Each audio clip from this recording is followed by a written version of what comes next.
Welcome back friends. आज हम आपको आईबीपीएस पीओ का जो मेंस का एग्ज़ाम हुआ है इसके बारे में बताएंगे कि आप कंप्लीट इस एग्ज़ाम का लेवल क्या था। बेसिकली जो लोग 2017 के लिए अपियर होंगे उनके लिए ये रिव्यू बहुत बेनिफिशियल हो सकता है, क्योंकि आपको पता चल जाएगा पहले से ही कि एग्ज़ाम किस तरह से लेवल हर बार चेंज हो रहा है। तो मैं यहाँ पर आपको सारी चीज़ें बताऊंगा, कौन से टॉपिक से क्वेश्चंस पूछे आ रहे हैं और कितने कितने डिफिकल्ट वहाँ पर क्वेश्चंस बनते हैं बेसिकली। ओके, तो स्टार्ट करते हैं। सबसे पहले मैं बताऊं आपको, रीजनिंग में आपके 50 क्वेश्चन, क्वांट में 50 क्वेश्चन और इंग्लिश में 40 क्वेश्चन और जीए बैंकिंग में 40 क्वेश्चन और कंप्यूटर में 20 क्वेश्चन। ये आपका कंप्लीट 200 क्वेश्चन का सिलेबस था। और अगर मैं बताऊं आपको कि रीजनिंग में लोगों ने जो अटेम्प्ट किए हैं उन लोगों के रिव्यू के अकॉर्डिंग बताऊं, रीजनिंग बहुत टफ था इस बार। इसका लेवल मैं यही कहना चाहूँगा, वेरी टफ, क्योंकि जो क्वेश्चंस यहाँ पर लोगों से बने नहीं, लोगों को सेलेक्ट करने पड़ रहे थे क्वेश्चंस कि हम कहाँ से बनाएं। जिन लोगों ने बहुत अच्छी मेहनत की थी उन लोगों ने 15 से 18 और ज़्यादा से ज़्यादा 20 से 22 क्वेश्चंस बनाए हैं, क्योंकि पजल्स और सिटिंग अरेंजमेंट जो यहाँ पर 20 मार्क्स की आई थी और उनका लेवल काफ़ी अच्छा था। ओके, तो इस तरह से यहाँ पर प्रॉब्लम्स लोगों को आई हैं। और अगर मैं बात करूँ क्वांट की, तो देखो क्वांट में लोगों ने क्वेश्चंस बनाए भी हैं, क्योंकि यहाँ पर सिंप्लीफिकेशन और क्वाड्रेटिक दो चीज़ें आ गई थी, तो वहाँ पर क्वेश्चंस बने हैं। अल्टीमेटली ये पेपर भी डिफिकल्ट था और यहाँ पर लोगों के अटेम्प्ट जो हुए हैं वो 17 से लगभग 23 से 24 लोगों ने आसानी से बना लिए हैं। ठीक है, और अगर इंग्लिश की बात करूँ तो ये वेरी हार्ड था। लोगों का रिव्यू आया है कि इस बार आईबीपीएस पीओ का जो पेपर है ये हमारा एसबीआई पीओ से भी टफ आया था इंग्लिश का सेक्शन, क्योंकि बहुत सारी चेंजेस नए नए होते रहते हैं हर एक वर्ष। तो इस वजह से लोगों ने 15 क्वेश्चन बनाए हैं, कुछ लोगों ने 17-18 बनाए हैं। तो यहाँ पर 15 से 17 भी लोगों ने क्वेश्चन अटेम्प्ट किए। और अगर जीके और बैंकिंग की दोस्तों मैं बात करूँ तो यहाँ पर लोगों ने काफ़ी अच्छे अच्छे क्वेश्चन भी अटेम्प्ट किए हैं, 23 से लेकर 25 क्वेश्चन भी बनाए हैं। और ये पेपर जो अल्टीमेटली क्या था, हमारा मॉडरेट काइंड ऑफ था। तो यहाँ पर 23 से 25 क्वेश्चन जो है ये भी बनाए हैं, 23 से लेकर 25 तक अटेम्प्ट किए और पेपर हमारा मॉडरेट था। कंप्यूटर साइंस के जो स्टूडेंट थे तो उन्होंने कंप्यूटर का पेपर तो 20 क्वेश्चन में से 19-20 क्वेश्चन आसानी से बना दिए थे। लेकिन अल्टीमेटली एक एवरेज स्टूडेंट्स के लिए अगर मैं बात करूं तो यहाँ पर ये पेपर भी थोड़ा डिफिकल्ट काइंड ऑफ था, मॉडरेट लेवल का। और इसमें क्वेश्चंस उन्होंने बनाए हैं लगभग 15 से लेकर 18 तक, क्योंकि ये केवल आपका 20 मार्क्स का क्वेश्चन था। ओके, तो अगर टोटल की बात करूं दोस्तों तो टोटल एक अच्छे अटेम्प्ट के तौर पर 85 से लेकर 101 तक ये अच्छे अटेम्प्ट्स हैं। जिन लोगों की एक्यूरेसी बिल्कुल मेंटेन होगी और उनका स्कोर यहाँ के इसके बीच में होगा तो वो फर्दर प्रोसीडिंग्स के लिए उनको इनवाइट किया जाएगा, जो भी आगे की कार्रवाई होगी इसकी। तो अगर मैं रीजनिंग की बात करूँ सेक्शन वाइज सेक्शन, तो रीजनिंग में दोस्तों कोडिंग एंड डिकोडिंग आपका 5 मार्क्स का आया था। और ये इसका लेवल जो था वो बहुत टफ था। जैसे ही हमारे पास में क्वेश्चंस आएंगे तो इस चैनल के माध्यम से हम आपको जरूर सूचित करेंगे कि आपके 5 मार्क्स जो कोडिंग एंड डिकोडिंग किस टाइप की आई थी। और सेलोगिज्म था, वहाँ पर कंप्लीट पॉसिबिलिटी के क्वेश्चंस थे। तो सेलोगिज्म्स आपका 5 नंबर का आया था और पॉसिबिलिटी, इसमें पॉसिबिलिटीज के क्वेश्चंस भी थे। सिटिंग अरेंजमेंट और अगर मैं पजल्स की बात करूं तो ये आपका कंप्लीटली दोस्तों 4 क्वेश्चन के सेट थे, 4 सेट थे और ये 20 मार्क्स का था। तो आप देख सकते हैं कि इन 3 सेक्शन से आपका 30 नंबर का पेपर ऐसे ही अटेम्प्ट हो जाता है।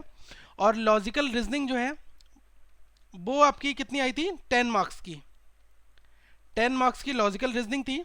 और उसके बाद डेटा सफिशियंसी और आपका मिशेलिनियस वाला जो सेक्शन होता है जिसमें ब्लड रिलेशन, डायरेक्शन, रैंकिंग, ऐसे एक एक नंबर के क्वेश्चंस पूछ लिए आते हैं। तो ये आपका 5 मार्क्स का था, ये आपका 5 का था। टोटल यहाँ से आपके 10 मार्क्स के क्वेश्चन थे। ओके, तो आप ये सोच सकते हो कि पेपर में अगर मैं बात करूँ तो लेवल जो है वो कंटिन्यूसली चेंज होता जा रहा है। ठीक है, लेवल जो है वो कंटिन्यूसली चेंज हो रहा है। तो इसलिए हमें काफ़ी कुछ अपनी स्ट्रेटजी को मेंटेन भी करना होगा, क्योंकि अल्टीमेटली रीजनिंग का पेपर डिफिकल्टी माना जाएगा, क्योंकि लोगों को यहाँ पर एक एक नंबर वाले क्वेश्चंस ढूंढने पड़ रहे थे कि पेपर कैसे बनाया जाए। और अगर मैं क्वांट की बात करूँ दोस्तों तो क्वांट का पेपर भी काफ़ी अच्छे लेवल का था। और क्वांट में बस एक ये फ़ायदा लोगों को मिल गया था कि यहाँ पर आपसे अप्रॉक्सीमेशन और सिंप्लीफिकेशन के टर्म्स में 5 क्वेश्चन आपके ये पूछ लिए गए थे। ठीक है, तो ये एसबीआई ने, आईबीपीएस ने इस बार इस तरह से क्वेश्चंस भी पूछे थे। और सीरीज की अगर मैं बात करूं तो सीरीज के क्वेश्चन डिफिकल्ट लेवल के थे, काफ़ी अच्छा माइंड लगाना आपको पड़ रहा था। 5 क्वेश्चन आपके 5 मार्क्स के यहाँ पर आए थे। और क्वाड्रेटिक जो हम कहते हैं क्वाड्रेटिक, और ये अच्छी खासी डिफिकल्ट लेवल की क्वाड्रेटिक थी। 5 क्वेश्चन लोगों ने यहाँ से अटेम्प्ट किए हैं, क्योंकि हर एक इस डिफिकल्ट लेवल के क्वेश्चंस मैंने इस चैनल पर भी कराए थे आपको। तो यहाँ से हमने जो क्वेश्चंस कराए थे वो यहाँ पर लोगों के फंसे भी हैं और लोगों ने कहा भी है कि अब हमसे क्वेश्चंस क्वाड्रेटिक के बने भी हैं। और डीआई की दोस्तों बात करूं तो डीआई में 20 मार्क्स डीआई था पूरा कंप्लीट 4 सेट, और मिसेलनियस का जो सेट था वो हमारा 15 नंबर का था। ओके, तो 15 मार्क्स का आपका मिसेलनियस का सेट था। अब आप ये देख लो, ऊपर आपके 15 नंबर यहाँ हो गए और 15 नंबर आपका मिसेलनियस हो गया। मिसेलनियस में जैसे आपका टाइम एंड वर्क है, और परसेंटेज है आपका, एवरेज है, बोट एंड स्ट्रीम है, मेंसुरेशन है, मिक्सचर्स एंड एलिगेशन है, ये सारी चीज़ें आपकी मिसेलनियस में आ जाती हैं, जिसको हम अरिथमेटिक कहते हैं। तो यहाँ से आपका 15 था, तो टोटल हमारे 50 क्वेश्चन जो है वो इस वेटेज में थे। और ये पेपर भी दोस्तों कंप्लीटली डिफिकल्ट लेवल में ही आता है, क्योंकि जिन लोगों ने सीरीज के क्वेश्चंस उनको इजी आसान लग रहे होंगे, लेकिन यहाँ पर ये क्वेश्चंस बनाने में प्रॉब्लम्स आई हैं। तो इस वजह से मैं आपको बता रहा हूँ कि ये क्वेश्चंस थोड़े से एक अच्छे टिपिकल लेवल के भी थे। इंग्लिश का सेक्शन अगर मैं बात करता हूँ, तो ये इंग्लिश का जो सेक्शन था ये हमारा लास्ट ईयर के एसबीआई पीओ से अगर मैं कंपेयर करता हूँ तो ये उससे भी ज़्यादा टिपिकल था। किस सेंस में? क्योंकि यहाँ पर कुछ नए सेगमेंट भी ऐड किए गए थे। 2 आपके रीडिंग कंप्रहेंशन थे, 2 आरसी आपके आए थे एग्जाम्स में, और ये आपके 15 नंबर के तो आरसी हो जाते हैं, और साथ में जो सिनोनिम और एंटोनिम का यहाँ पे पोर्शन था, ओके, ये आपका कितना 5 मार्क्स का था। ओके, तो अल्टीमेटली कितना हो गया 15 और 5 कितना, ये 20 नंबर का आपका ये वाला पोर्शन हो जाता है। और अगर मैं बात करूं फिलर्स की, तो वहाँ पर आपके डबल फिलर्स भी थे, तो फिलर्स आपके 5 मार्क्स के थे, जो फिल इन द ब्लैंक्स होते हैं हमारे। और पैरा जंबल्स की अगर मैं बात करूं तो पैरा जंबल्स हमारा 5 मार्क्स का था दोस्तों यहाँ पर। और एरर स्पॉटिंग के क्वेश्चंस एवरेज थे, बहुत ज़्यादा टिपिकल नहीं थे, लेकिन जिन लोगों की ग्रामर पे बहुत अच्छी पकड़ है और उन्होंने अच्छे खासे रूल्स सारे पढ़े हुए हैं, प्रीपोजिशंस, एडजेक्टिव, ये सारी चीज़ें उनको आती हैं, तो ये 5 मार्क्स के क्वेश्चन उन्होंने आसानी से यहाँ पर बना लिए थे। और अल्टीमेटली जो पेपर था वो टफ माना जाएगा, क्योंकि कुछ आरसी इकोनॉमिक बेस्ड था, तो यहाँ पर प्रॉब्लम लोगों को आई है। ओके, और पैरा जंबल्स भी हमारा करंट द हिंदू न्यूज़पेपर से रिलेट करता हुआ आया था, तो इस वजह से ये प्रॉब्लम्स यहाँ पर आई हैं।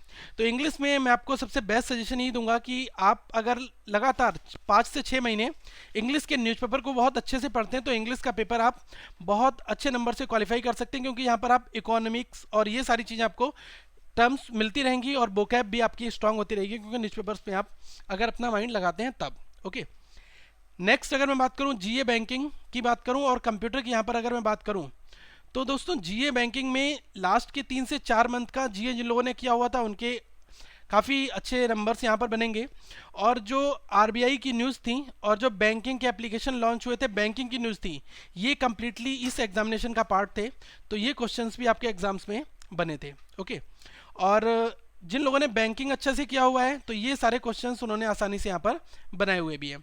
और अगर मैं बात करूँ कंप्यूटर की, कि कंप्यूटर में कौन कौन से क्वेश्चंस आए थे, तो कंप्यूटर में मैंने आपको एक बुक बताई थी ल्यूसेंट की, तो ल्यूसेंट की बुक से अगर आपने किसी भी एग्जामिनेशन को आप बैंकिंग के टारगेट कर रहे हो, स्पेशलिस्ट ऑफिसर को छोड़कर, तो आप आसानी से ल्यूसेंट की बुक पढ़ के बहुत अच्छे नंबर ला सकते हो, क्योंकि बहुत कंप्रेहेंसिव मटेरियल वहाँ पर दिया है और सारी की सारी चीज़ें आपको एज इट इज़ वहाँ पर कंप्यूटर के फील्ड के लिए मिल जाएंगी। तो अगर आप आज की डेट में आईबीपीएस क्लर्क या आरआरबी के लिए टारगेट कर रहे हैं, तो मेरा यही कहना होगा कि आप ल्यूसेंट से कंप्यूटर के क्वेश्चन सारे बना लो।